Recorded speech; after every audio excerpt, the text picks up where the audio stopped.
It means बल। Push और पुल are called force. किसी भी वस्तु को धक्का देना या अपनी तरफ खींचना बल कहलाता है। फॉर एग्जाम्पल, इमेजिन, कल्पना कीजिए कि आप स्कूल बस से पिकनिक जा रहे हैं। कुछ दूर जाने के बाद बस की बैटरी खराब होने की वजह से बस रुक जाता है। ड्राइवर कुछ बच्चों से बोलते हैं बस को धक्का देने के लिए। कुछ बच्चे बस को धक्का देते हैं तो बस स्टार्ट हो जाता है, मूव करने लगता है। तो हम कह सकते हैं कि किसी भी रुकी हुई वस्तु को यदि हम फोर्स लगाएं तो उसमें मोशन हो सकता है। यदि कोई वस्तु मोशन गति कर रही है तो उसको बल लगा के रोका जा सकता है। Next, kind of force. There are various kind of force around us. हमारे चारों तरफ बहुत से प्रकार के फोर्स हैं, जिसमें से कुछ फोर्स के बारे में हम लोग पढ़ेंगे। First, frictional force. It means घर्षण बल। घर्षण बल दो वस्तुओं के मध्य लगता है। जैसे ये बुक है और इस पर डस्टर जब रखते हैं और इसको थोड़ा सा धक्का देते हैं तो इसमें बुक और डस्टर के जो बीच बल लगता है वो होता है घर्षण बल। नेक्स्ट जानेंगे व्हाट इज फ्रिक्शन। फ्रिक्शन क्या होता है? किसी भी वस्तु के गति को रोकना या फिर उसके गति को धीमा करना फ्रिक्शन कहलाता है।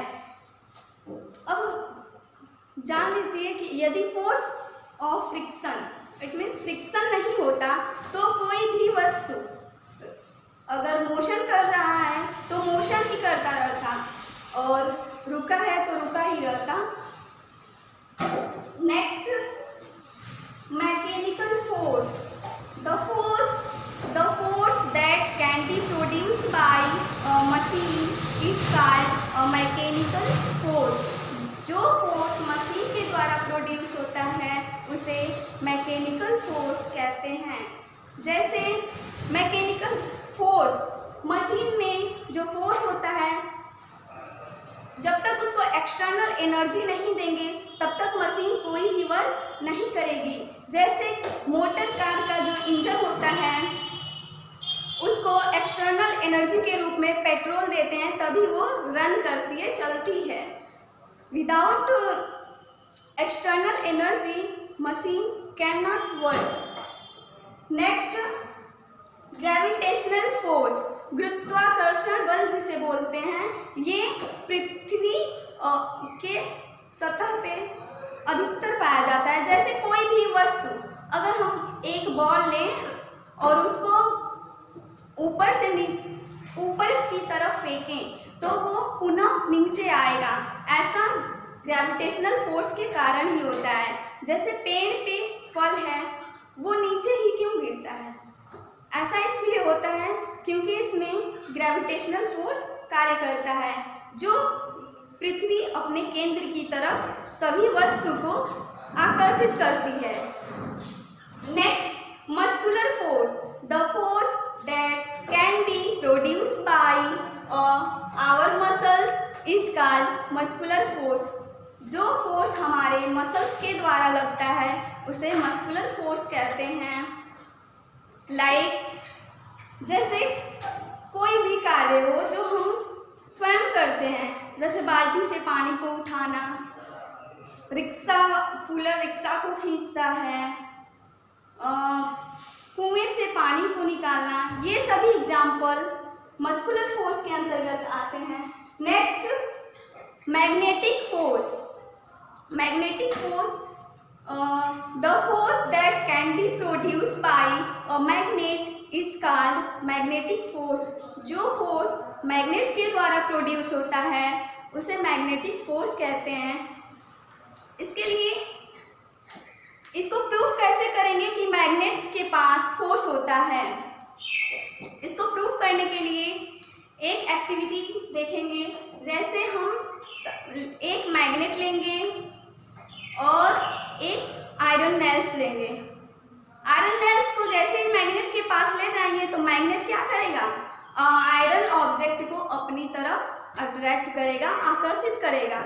ये दिखाता है कि मैग्नेट के पास फोर्स होता है। Next, electrical force. Electrical force को जानने से पहले एक एक्टिविटी जानना जरूरी है। तो इस एक्टिविटी के लिए छोटे छोटे कागज़ के टुकड़े लेंगे और कॉम्ब लेंगे, प्लास्टिक का कॉम्ब। ये आप लोग खुद घर पे भी कर सकते हैं। एक कागज़ के छोटे छोटे टुकड़े लेंगे और प्लास्टिक के कॉम्ब। प्लास्टिक के कॉम्ब को, कंघी को सूखे बालों में रब करेंगे, रगड़ेंगे और फिर जैसे ही उसको बालों में रगड़ेंगे तो उसमें इलेक्ट्रिक चार्ज आ जाएगा और जैसे ही उसको कागज़ के टुकड़े के पास ले जाएंगे, कागज़ के टुकड़े उससे अट्रैक्ट हो जाएंगे, आकर्षित हो जाएंगे। तो इससे ये पता चलता है कि इलेक्ट्रिक में भी कुछ न कुछ फोर्स होता है। तो इलेक्ट्रिक फोर्स क्या होता है? What is electrical force? The force that can B produce by an electric. जो फोर्स इलेक्ट्रिक के द्वारा प्रोड्यूस होता है उसे ही कहते हैं इलेक्ट्रिकल फोर्स। अब आजकल के जीवन में आप लोग देख ही रहे हैं, without electricity life is not possible. बिना इलेक्ट्रिसिटी के लाइफ पॉसिबल नहीं है। Next point, effect of force. Force का प्रभाव कहाँ कहाँ पड़ता है? तो फोर्स बहुत सा प्रभाव डालता है। फर्स्ट, किसी भी वस्तु को अगर वो मोशन में है, गति कर रहा है, तो उसके मोशन को स्लो कर देगा या फिर स्टॉप कर देता है, पूरी तरह से स्टॉप कर देता है। जैसे कोई साइकिल चला रहा है तो वो पीछे से, कोई साइकिल चला रहा है तो पीछे से कोई उसको अपनी तरफ खींचता है तो क्या हो जाता है, साइकिल की स्पीड कम हो जाती है। इससे ये पता चलता है कि जब भी हम कोई उसके मोशन के अपोजिट फोर्स लगाएंगे तो उसमें क्या होगा, वो मोशन स्टॉप हो जाएगा या फिर स्लो हो जाएगा। और नेक्स्ट है motion. Force can change the shape of moving object. Force क्या करता है, किसी भी ऑब्जेक्ट के शेप को चेंज कर सकता है। जैसे एक रबर बॉल लें, उसको जैसे ही प्रेस करेंगे तो उसकी साइज क्या हो जाएगी, थोड़ी सी छोटी हो जाएगी।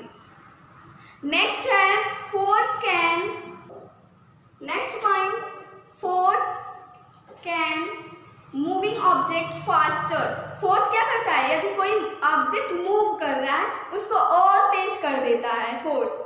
नेक्स्ट पढ़ेंगे contact and non contact force.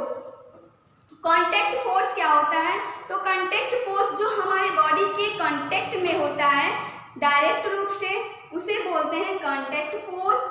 जैसे मस्कुलर फोर्स हुआ, मस्कुलर फोर्स में जो वर्क होता है वो हम स्वयं करते हैं। जैसे बाल्टी का पानी उठाते हैं, वो हमारे मसल्स के द्वारा होता है, ये हमारे कांटेक्ट में होता है, इसे बोलेंगे कांटेक्ट फोर्स।